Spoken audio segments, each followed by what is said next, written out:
quand tout à coup, j'entends derrière moi, comme un soupir, le bruit d'un tout petit déclenchement. Je me retourne.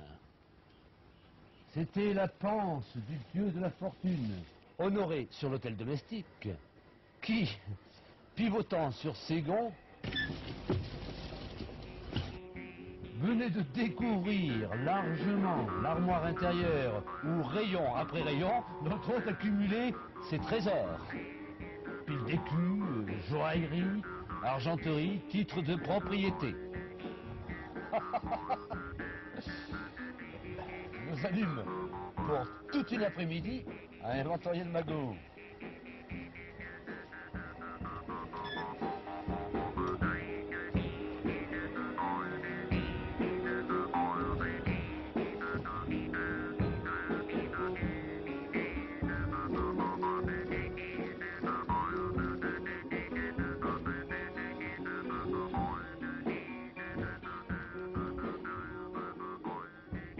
En somme, qu'est-ce qui est arrivé? Qu'est-ce que j'ai attrapé sans le savoir?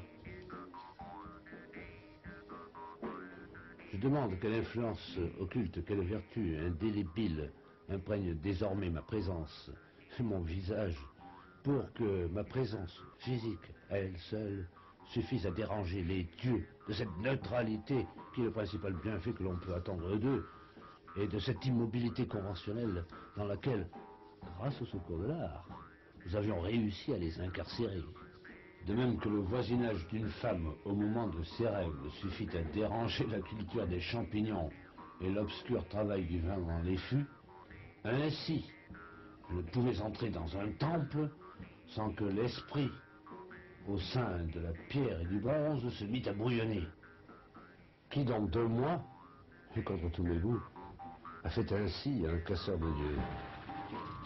Qui a fait que je puisse attacher un regard sympathique, mais insistant, sur ces figures vénérables sans aussitôt leur faire perdre paisiblement contenance, sans provoquer en elles la propension à se dérober à une permanence, cependant autorisée par les habitudes les plus compactes.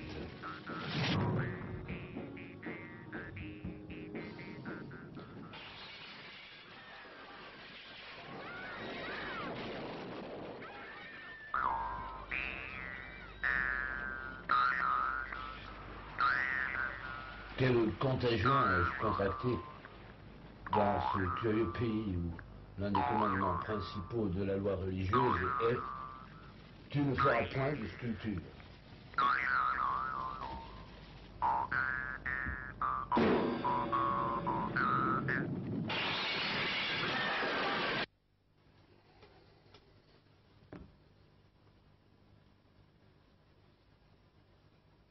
À cette question, pas de réponse.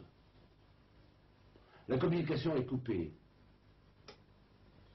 Mais vous pouvez, si vous voulez, à la suite de ce filet de voix d'outre-tombe, imaginer, comme à la radio, un conflit magnétique de hurlements entrecroisés.